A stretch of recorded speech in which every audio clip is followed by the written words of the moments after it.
You sorted, aye? Aye, sorry, Paul, sorry, yeah. Aye. I'll give Peter another 10-20 seconds just to get started.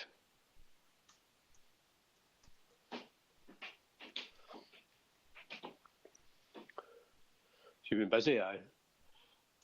Aye, I have been busy, actually. The days have went quick. It's strange, isn't it? It's just strange days. Aye, because I don't know what it would be like if the people that are furloughed. That's because it kind of fills up your whole day doing work, doesn't it? I know they can't do anything, so.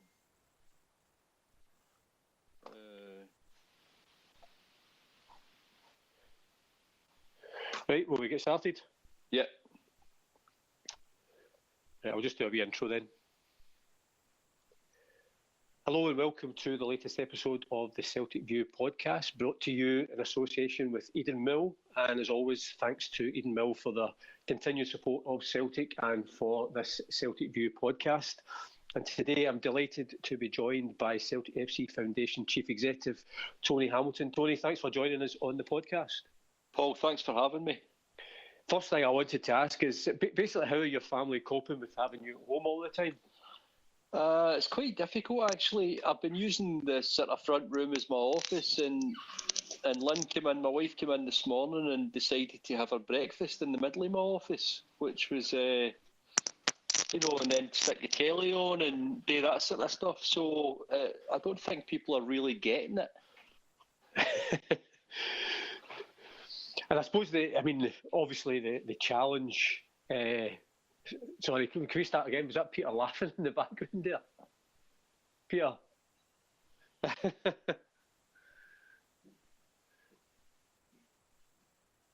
Right, we'll just start. Right, I'll just start again then. I just heard this chuckling in the background.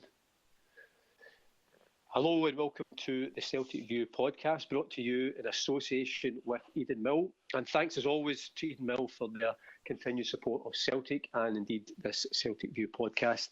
I'm delighted to be joined in this episode by Celtic FC Foundation's Chief Executive Tony Hamilton. Tony, thanks for joining us on the podcast. Thank you very much, Paul, for having me on. And I suppose the first question that I want to ask you is basically how are your family coping with having you at home all this time? I mean, it really is a strange phenomenon for everybody because I'm not normally here for any great periods of time, and I think they're finding it quite difficult to adjust to the rules. Like, the living room is now my office, so please don't come in and eat your breakfast and put the telly on while I'm trying to work. I mean, as you say, it's a challenge for everyone, but particularly for the sort of work that you are doing and the rest of the team in the foundation. It's probably never been more important, the kind of work that you guys are doing, given the situation and the impact it's having on everyone.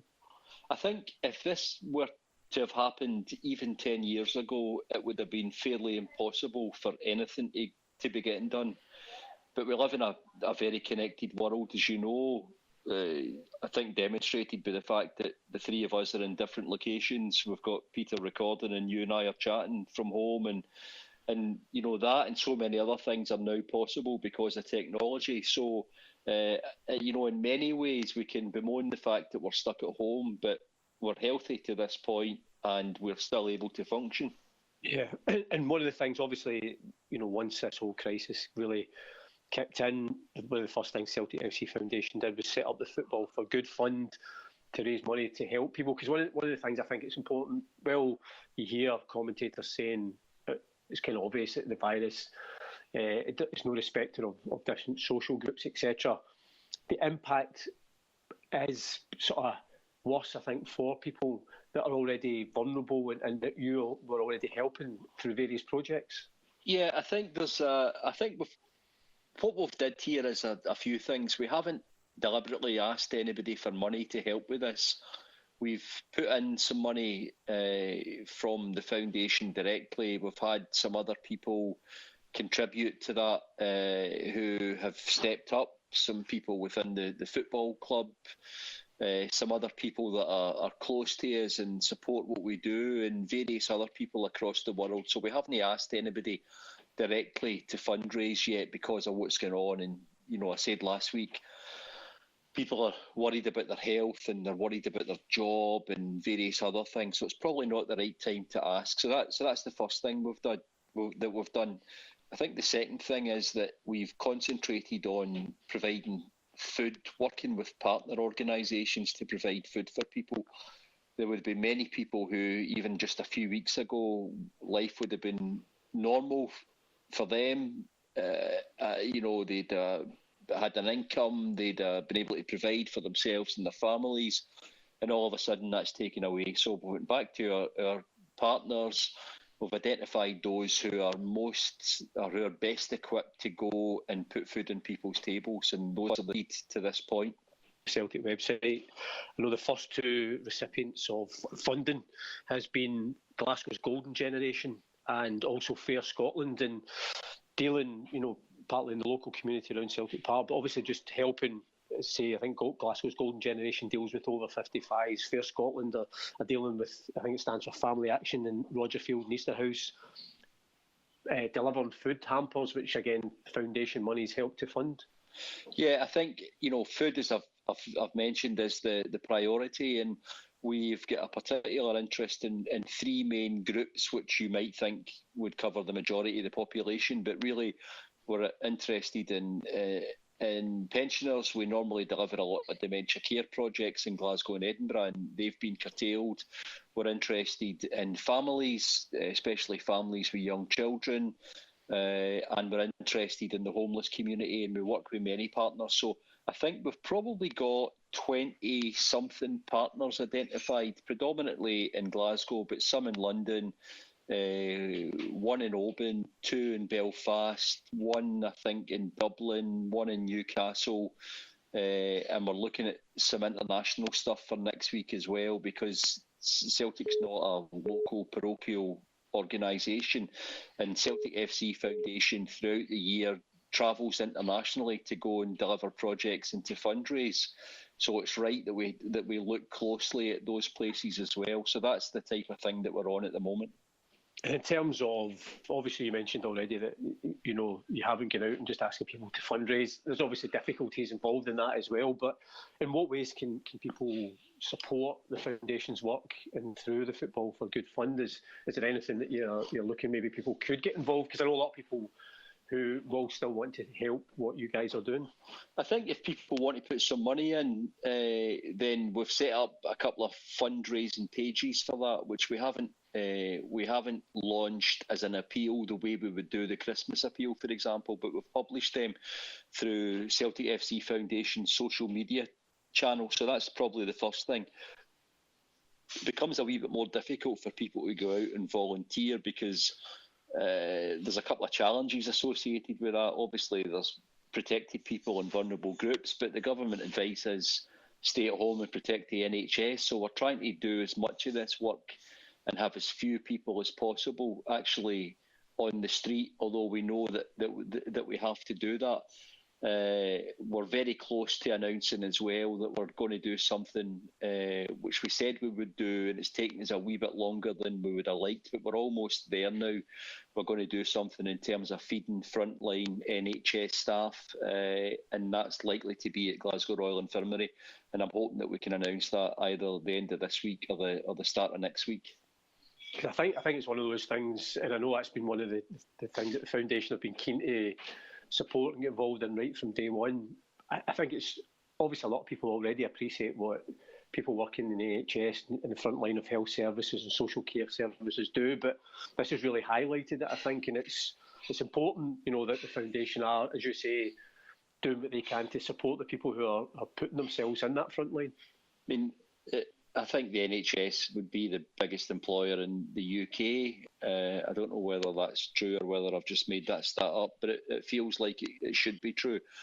There are hundreds of thousands of people there, many of them on the front line, many of them putting their lives at risk. We've lost a lot of people, nurses, doctors, various other people who work in that frontline service. And while you and I have got the luxury of being able to work from home and have very limited travel other than emergency supplies, these people have to get up invariably take public transport, travel, work 12-hour shifts, and put their lives on the line. I think, and that's no exaggerating things or overstating them, and that's exactly what's happening. It's happening in my family. I'm sure it's happening in families across the land, and this is maybe a big part of the population that we might have taken for granted at one point. I'll never take these people for granted again, if I'm honest. And I suppose in terms of the foundation's wider work, that given the different projects and the different groups across all sectors of society you've been working with, it's obviously difficult for the foundation at this time because you've had to pull all that back, but also for the people who are, maybe it's been a lifeline, it's been something that's been really helpful for them. That's a difficulty as well. Yeah, all the stuff that we've done for a number of years, the Down syndrome, autism, employability stuff, the dementia care, which I've mentioned, various other things, that social inclusion projects that are happening. Easter holidays, we should have been running Easter games in various places in the next 2 weeks. These things have all stopped, and I think the team, to their credit, have put in something like 600 calls in the last couple of weeks to individuals, participants that we would normally deal with, and to organisations that we're close to and maybe not working with directly through the Football for Good Fund, but still have a relationship with, and just to make sure that people are okay, that they're safe, that they've got somebody to speak with. And so we're trying to deal with the here and now, as everybody is. The priority is health and food. And then we're also running parallel with that. We're looking at what the future might look like, what the new normal could look like for everybody, and what and when we'll pick back up on the stuff that we've had to press pause on. Yeah, and I think for Celtic fans as well, and I know I've heard you saying, it's one of the things you always say whenever you're doing any of these speeches, it's the charitable aspect of Celtic. It's in their DNA. It goes right back to their formation, and it's really at the heart of what Celtic FC Foundation does. So whenever any of these stories announcing supporting various different projects, I think Celtic fans definitely, there's a real pride that the Foundation's doing what Celtic is meant to do. I think the Celtic, I've said this as well many times, Paul, that the Celtic fans never get enough credit for what they do, whether they do it directly for the foundation or whether they do it in a food bank collection or a Green Brigade food bank collection, or for maybe a kid that's got some health issues and needs some help at home. There's loads of stuff going on like that all of the time in various parts of the world, and this has been no different. There's another podcast. Well, we're not short of a Celtic podcast, thankfully, through this period, but I was on another one last week, the By the Minute, and they had a fairly spontaneous collection amongst their listeners to help with the Football for Good Fund, and they've raised, I think, almost £8,000 in the space of a week or so, and that's a credit to the Celtic supporters. Yeah, I think you saw that even, I think it was at the weekend on Twitter, there was a programme from Lisbon that was signed by, I think, 10 of the Lions that went up just in an auction and ended up raising money for the foundation as well, which again, as you say, it's just that kind of generosity, a spirit of the fans. Yeah, absolutely, and the platform that put that up, and the guy who donated it to us is a big supporter, and I've exchanged some correspondence with the guy who bought it, who wants to remain anonymous. I actually met him in a game in the boardroom about 2 months ago, and this is just it's another example of how kind and how determined people are to help. Yeah, and every story we put out, there's an email address which is cfcfoundation@celticfc.co.uk, and people can get in touch with you that way, and some of your team will respond depending on what the query is as soon as they possibly can. So that's I suppose that's the contact for the foundation at the moment. Yeah, and you can contact us through social media as well, through the foundation social media, through my Twitter feed, and we're delighted to engage with people. We welcome engagement. We encourage people to tell us if we can help them with anything. I'm not sure that we can help everybody with everything, but we'll try and help as many people as we can, and we'll do that. Thankfully, we can do that remotely at the moment. And in terms of the football, I'm speaking to you in the same day as the club have announced their Player of the Year awards nominees and giving fans a chance to vote for that. That's a tough one, isn't it? Well, I was going to say, I know from Player of the Year, I know your Player of every year is Tom Rogic, as anybody who follows you on social media will know, but in terms of this season, I mean, it's been a phenomenal season. Who, if anyone, would you pick as your Player of the Year? I think there are a few standouts this year. I think French Eddie needs to be up there. I often wonder what we would be like as a football club if we never had Scott Brown, and it's never really anything spectacular with Scott, but it's 100% commitment 100% of the time, and he's a great leader. He's become a great leader off the park as well, I think. And then I think people like Callum McGregor and James Forrest have had standout seasons as well. So I know we're only 78.9% through the season at the moment, but they would be, those four would be serious contenders for me. Yeah, you only realise you're only allowed to vote for one of them, but you're just kind of sitting on the fence. I'll just vote for Rogic then. In terms of the goal of the season, I was talking to John Kennedy about this, and there's obviously been a few good goals, but I think for emotion, you can't go past Olivier's goal in Rome, just for the significance of that, really. I think, in the grand scheme of things, it's probably not had a major impact on our season, certainly not had any impact domestically, but for the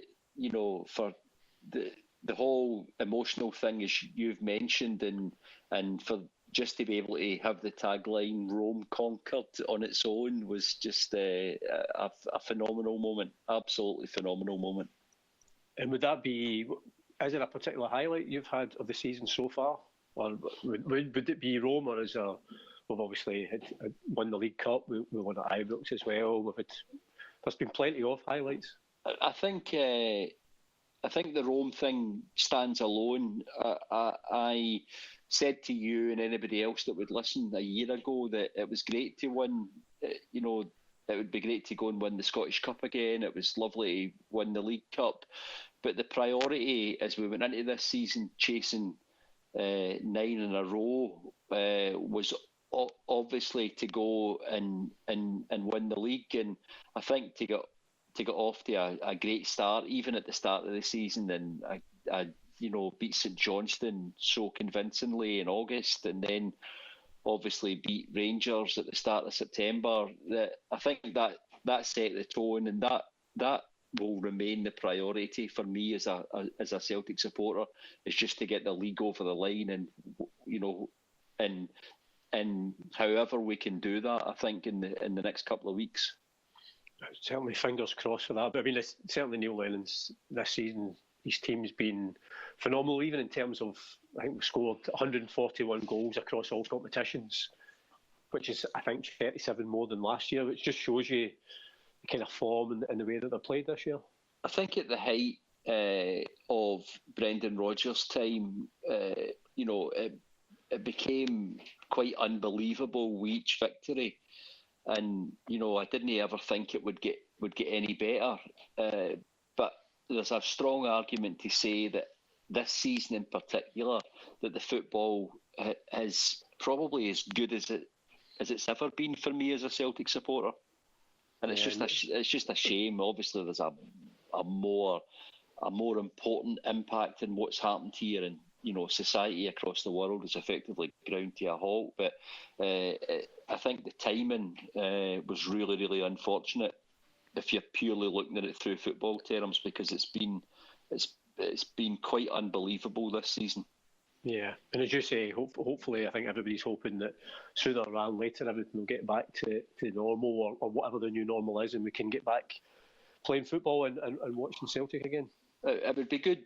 It really would be good, and I think the club are on record as saying this. It would be good if we could, at some point, whether it's May, June, July, whenever, would be to finish the games and get us over the line and go and complete the 38 games and win the league. We're 13 points clear.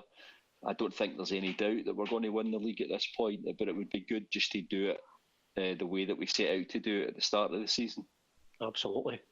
Well, listen, Tony, thanks for your time. For anyone for listening again, remember you can get in touch with the foundation, CFC Foundation at celticfc.co.uk, or through social media platforms as well.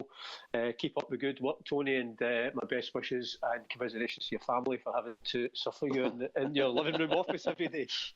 Paul, thanks very much, and can I just say thanks to the listeners and to the readers of the View for their support, not just through the Football for Good Fund, but throughout this season. And I should also mention that we're really close to Eden Mill as well, and I know they're sponsors of this, and we're working with them. They've diversified, as many of us have at the moment. They're looking at hand gel and getting manufactured, and we're working with them in terms of getting some of that out to some of our partner organisations. So well done to them as well, and thank you. Brilliant. That's brilliant, Tony. Thanks very much, guys. Thanks, Peter. Cheers. So we'll try and get that up as soon as at some point in the next day or so, and we'll put some stories out as well around it, Tony. Great. Thanks, Paul. All right. All the best. Right. Cheers. Cheers. Bye. See you later. Bye. Cheers. Right.